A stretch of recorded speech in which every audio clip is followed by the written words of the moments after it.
Hello, my friends, and welcome to the Live Inspired Podcast, Monday Morning Moments with John O'Leary. My dear friend Maya Angelou wrote, "They may forget what you said, but they will never ever forget how you made them feel." So while visiting patients at a children's hospital last week, a little boy came up to me and asked who my favorite nurse was during my own hospital stay. It felt a little bit like being asked to pick between my favorite children, which is always difficult to be put on the spot and asked. But I shared regardless a story of one nurse's seemingly simple acts of love and the mighty impact that she made in my life. The list of extraordinary caregivers at Mercy who helped me survive burns over my entire body is long. Cissy, my friend still today, is a brilliant charge nurse. Lisa, she was a fiery floor nurse.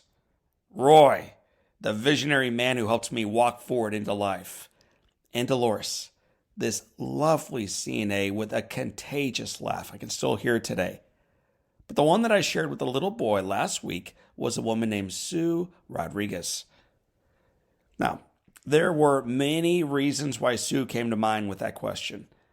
When the power suddenly failed one afternoon as I laid in bed, connected to a respirator and unable to breathe for myself, it was Sue who sprinted into my room and began manually pumping air into my lungs until the generators kicked back on and then the electricity ultimately kicked back on. I did not realize then how close to death I was, only that she calmly stayed by my side as she went about her work. Far less dramatic, but just as memorable for me at least, is the day a family member forgot to bring the milkshake that they had promised.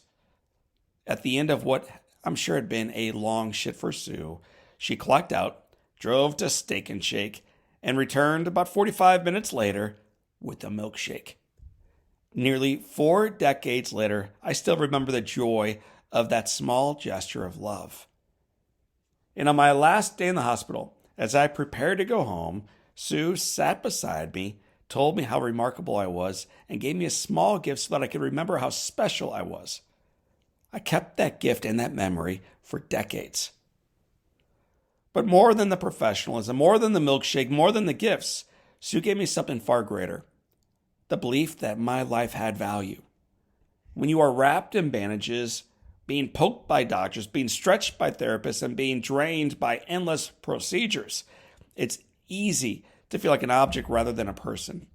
It's easy to see only the wounds, to question if the suffering is worth it, to slip into hopelessness. Yet, Sue saw me.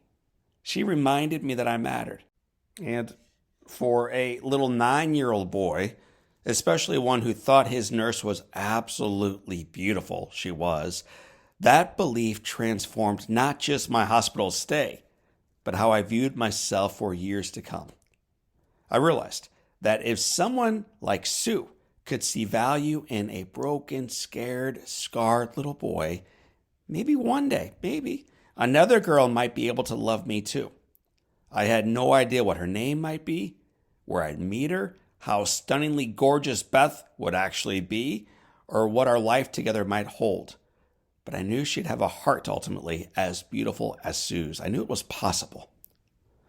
My friends, here's the truth. You'll never fully know the ripple effect of your life. A word of encouragement, a simple gift, a small act of love can forever change the trajectory of someone else's journey. Sue did not just help save my life. She gave me a reason to believe it was worth saving. I'm going to say that again. This is a big deal. Sue did not just help save my life.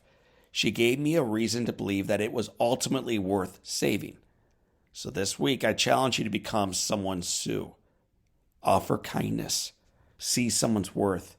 Remind them that they matter. Because they might forget what you said or even what you did, but they'll never forget how you made them feel. And speaking of how they made you feel, did you know that there is an inspirational film rolling into theaters October 10th that will make you feel like the best of your journey is yet to come? Did you know that it is directed by the great Sean McNamara, that it stars William H. Macy and John Corbett, and Devon Franklin and Joel Courtney, Macy McLean, Stephanie Shostak, James McCracken, and a whole bunch of other A-list leaders. And did you know that one of the background talent within this film is a woman named Sue Rodrigues? That's right. In every single hospital scene, when you see this gorgeous nurse assisting with some of John's bandage changes, some of John's treatments, some of the rounding that the doctors are doing, just be on the lookout for Sue. And if you want to make sure that you are able to see Sue and the entire film before anybody else, I have a shortcut for you. You ready for it? Go to this website right now. It's called soulonfiremovie.com. It's called soulonfiremovie.com. You can watch the trailer. You'll see Sue. You can order your tickets for the film. That's awesome. But here's the best part. You can actually reserve entire theaters for your friends, your family, your school, your places of business, the leaders that you care for lifting up in their lives. You can make them feel better about their lives. How do you do all this? Well, cruise over with me right now to soulonfiremovie.com. My friends, reserve a theater or 2 or 20 for your friends, your family, your business, and remind them that the foundation is firm. The headwind might be real, but the best is yet to come. So for this time and until next time, my name is John O'Leary. Today is your day. What a gift. Live inspired.